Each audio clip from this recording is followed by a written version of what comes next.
अब हम body fluids and circulation में, which is our next chapter, ठीक है, बॉडी फ्लूइड्स एंड सर्कुलेशन। तो ब्लड, सबसे पहली चीज, ब्लड के बनने की प्रोसेस को क्या कहते हैं बच्चों? उस प्रोसेस को कहते हैं हीमोपोइसिस। क्या कहते हैं? हीमोपोइसिस, ठीक है बच्चों। जबकि जो प्लाज्मा है ब्लड का कंपोनेंट, ठीक है, वो कहां बनता है? लिवर में बनता है। वो कहां बनता है? लिवर में, ठीक है।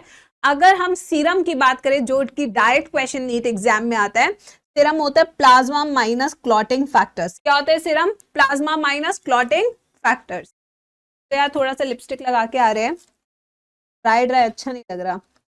एक का बिल्कुल ओपी लेवल का रहना चाहिए, ऐसे तोते उड़े नहीं दिखने चाहिए।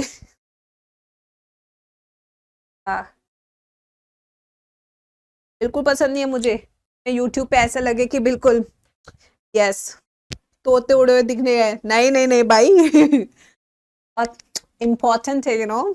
यस मेरे भाई चलो आ जाओ। तो अब आते हैं सीरम पे। सीरम क्या होता है? प्लाज्मा माइनस क्लॉटिंग फैक्टर्स होते हैं। अगर हम ब्लड के सेल्स की बात करें तो सबसे ज्यादा जो मोस्ट अबंडेंट सेल्स होते हैं वो कौन से होते हैं बच्चों? आरबीसीज होते हैं। कौन से होते हैं वो? आरबीसीज। अगर आरबीसीज की शेप की बात की जाए बच्चों, तो इसकी सर्कुलर होती है, बाय कॉन्केव होते हैं, बट कैमल और लामा में सर्कुलर की जगह ओवल शेप्ड होते हैं, ठीक है।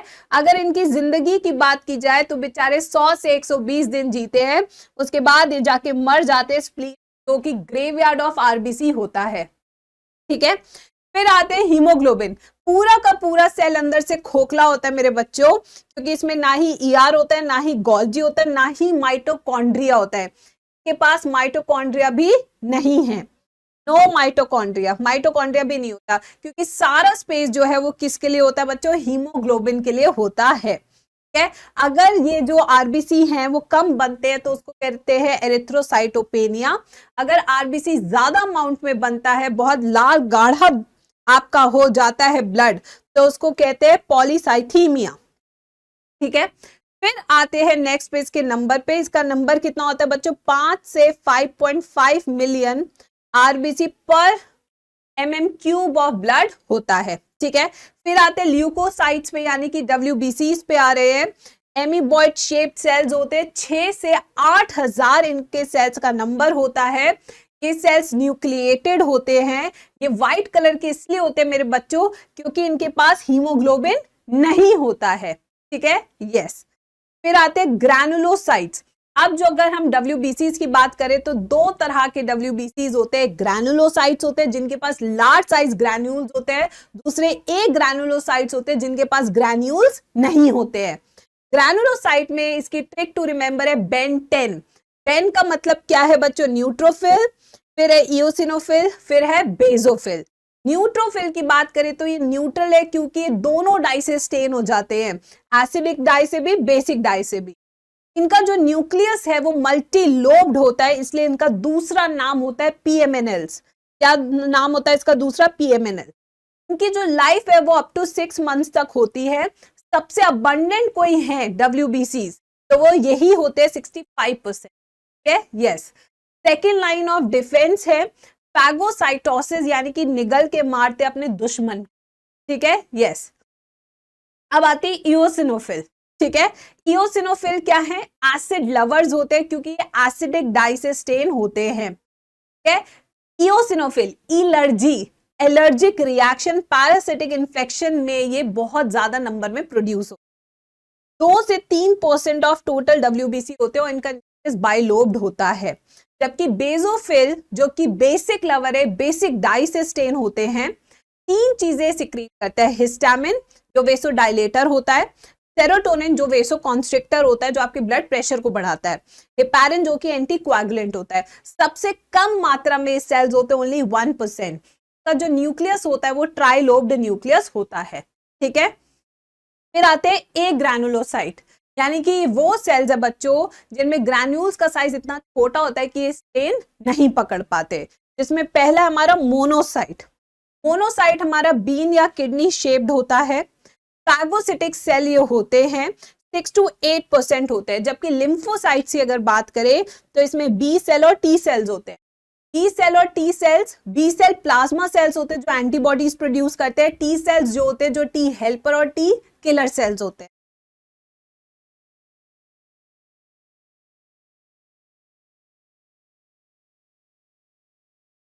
ठीक है बच्चों, फिर इनका नंबर 20 से 25% ऑफ टोटल WBC होते हैं। बी सेल्स की बात करें तो formation of antibodies, T cells thymus में मेच्योर होते हैं, बोन मैरो में दोनों सेल्स बनते हैं। ठीक है, इसके बाद आते हैं ब्लड ग्रुप पे, जो कि किसने दिया था बच्चों? ब्लड ग्रुपिंग का कॉन्सेप्ट हमें देने वाले थे Karl Landsteiner, ABO blood grouping इन्होंने दी। इसमें हमें पता होना चाहिए कि जो एंटीजन है वो कहां प्रेजेंट होता है? आरबीसी पे प्रेजेंट होता है एंटीजन। कहां प्रेजेंट होता है एंटीजन बच्चों? आरबीसी पे प्रेजेंट होता है एंटीजन। जबकि एंटीबॉडी कहां प्रेजेंट होती है? प्लाज्मा में प्रेजेंट होती है। इसी एंटीजन यानी कि दो शुगर होती है, ए और बी शुगर, जिसके बेसिस पे हम नाम देते हैं अपने ब्लड ग्रुप का। तो अगर मेरे पास ए पॉजिटिव है तो मेरे पास दो एंटीजन है आरबीसी पे, एक ए एंटीजन और दूसरा आरएच एंटीजन।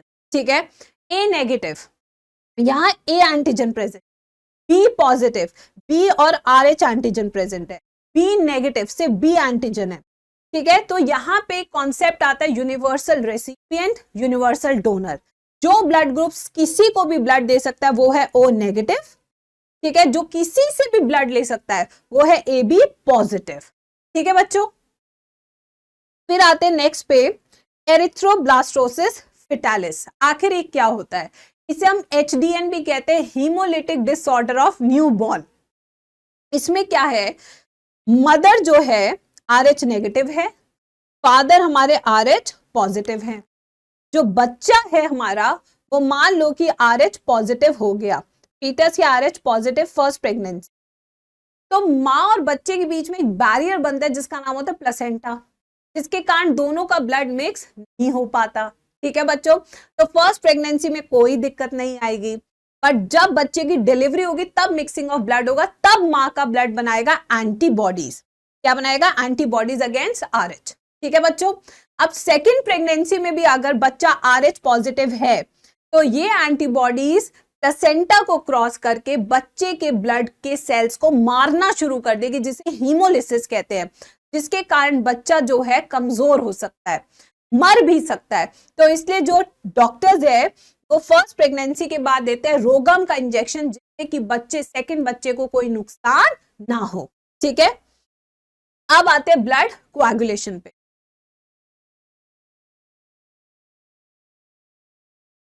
क्या है ब्लड कोएगुलेशन? देखो, ब्लड कोएगुलेशन या इसे कह सकते हैं हम ब्लड क्लॉटिंग, रक्त थक्का। इसमें क्या हो रहा है, मान लो कि कोई इंजरी हुई, इंजरी के बाद जो सबसे पहले आएंगी वो होगी प्लेटलेट। ये जो प्लेटलेट्स है ये फैक्टर रिलीज करती है थ्रोम्बोप्लास्टिन। ये थ्रोम्बोप्लास्टिन थ्रोम्बोकाइनेज एंजाइम को एक्टिवेट करती है। ठीक है, यस, ये जो थ्रोम्बोकाइनेज है ये क्या करती है बच्चों? प्रोथ्रोम्बिन को एक्टिवेट कर देती है थ्रोम्बिन में। ठीक है, यही थ्रोम्बिन फिब्रिनोजन को किस में कन्वर्ट करता है? फिब्रिन में। किसमें कन्वर्ट करता है? फिब्रिन में। अरे यार मेरे चेहरे की थकावट नहीं है, रुको मैं अपने बाल बांधती हूँ। ये वाला रूप तो मैं अपने पति के सामने लेती हूँ जब मुझे काम नहीं करना होता। रुको यार, यस, बाल लूज हो गए और कुछ नहीं। यस, और नहीं तो ये रूप तो तब लेना होता जब मुझे काम नहीं करना होता। ये देखो, और यस, ये लेडीज के डिफरेंट डिफरेंट रोल्स होते हैं, तुमने देखा नहीं? मम्मी को अपनी मम्मियों के भी तो डिफरेंट डिफरेंट रूप होते हैं, भूल जाते तुम भी।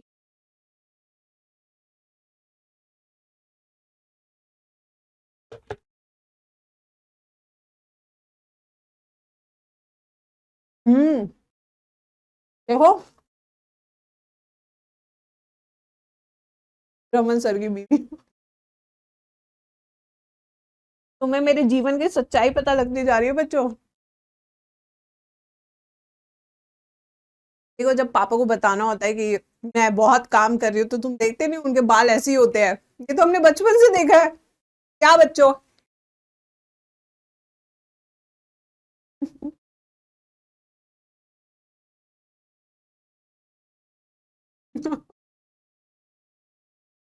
रमन सर की नारी सब पे भारी, बड़े बदतमीज।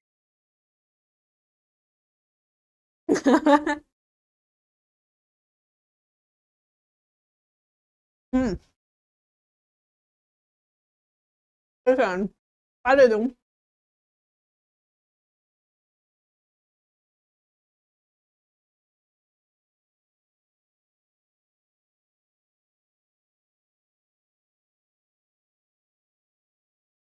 आयो आयो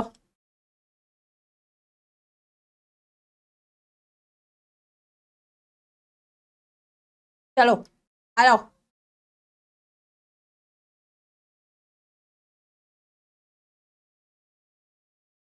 आ जाओ blood coagulation I am stop eating start teaching thank you बेटा डांटने के लिए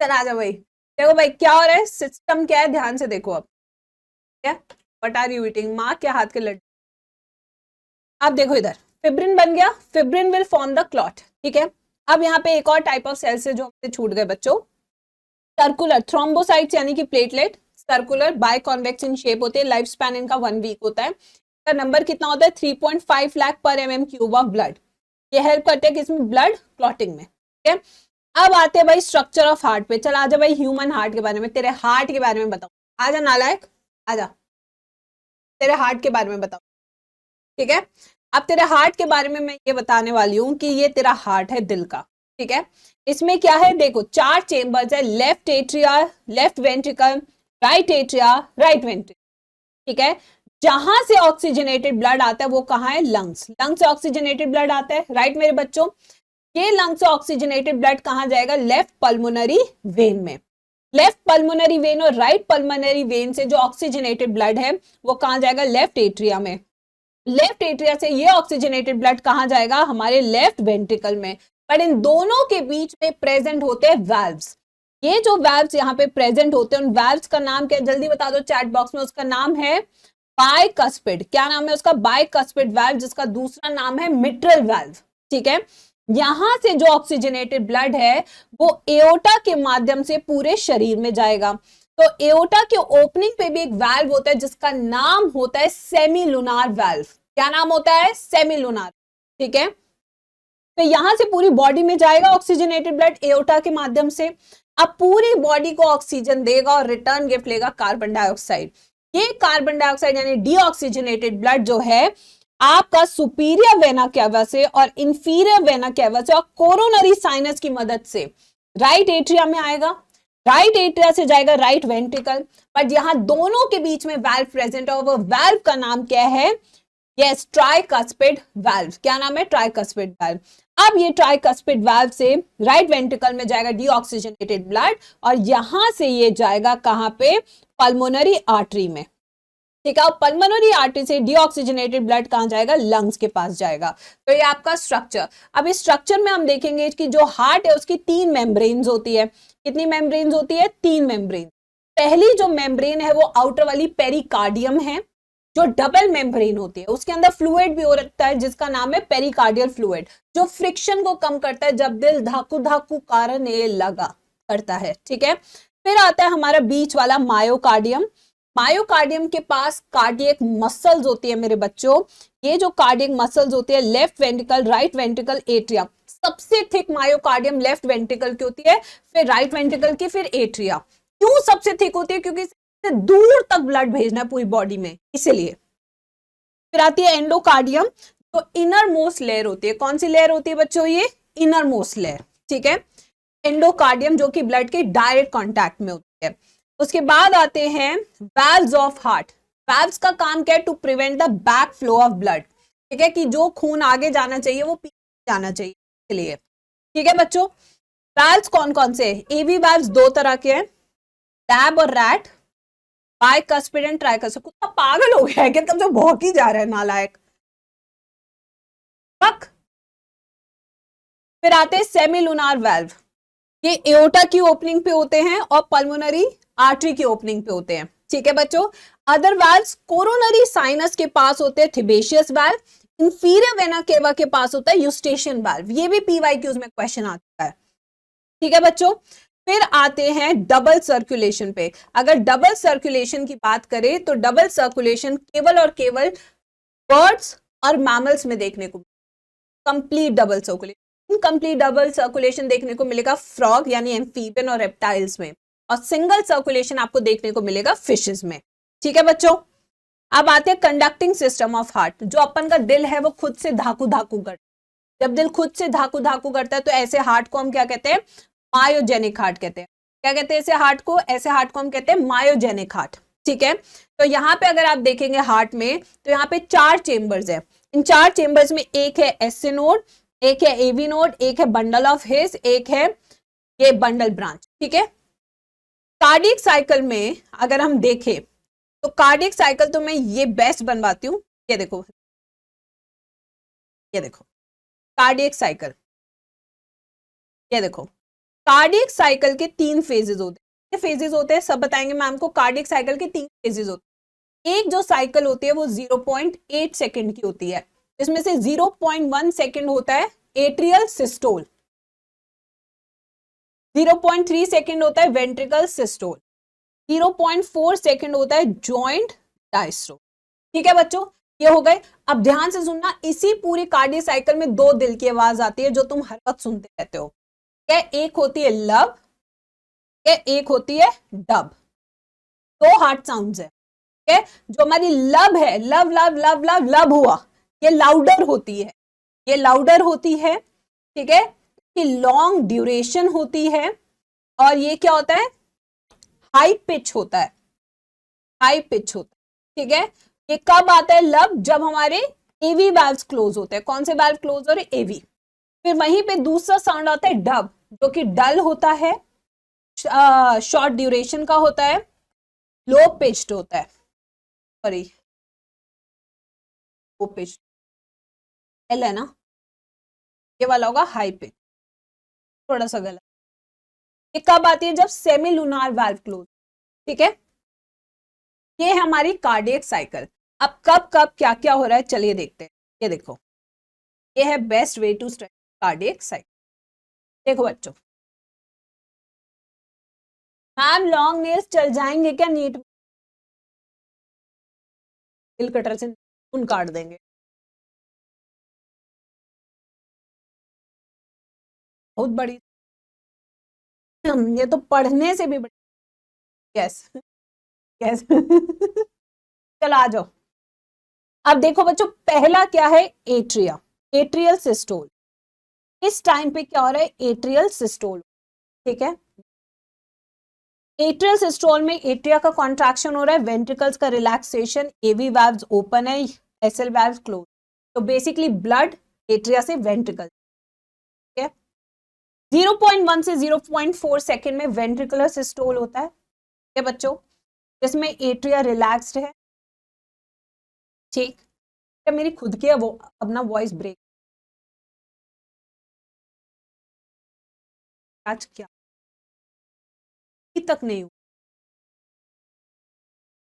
फर्स्ट टाइम।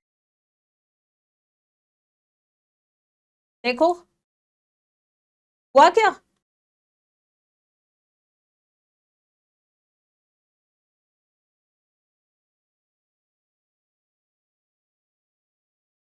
हो रही है क्या?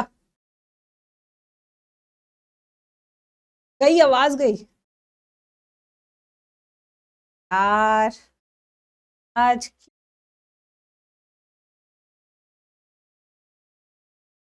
हेलो, अभी देखो, अभी भी आवाज ब्रेक हो रही है।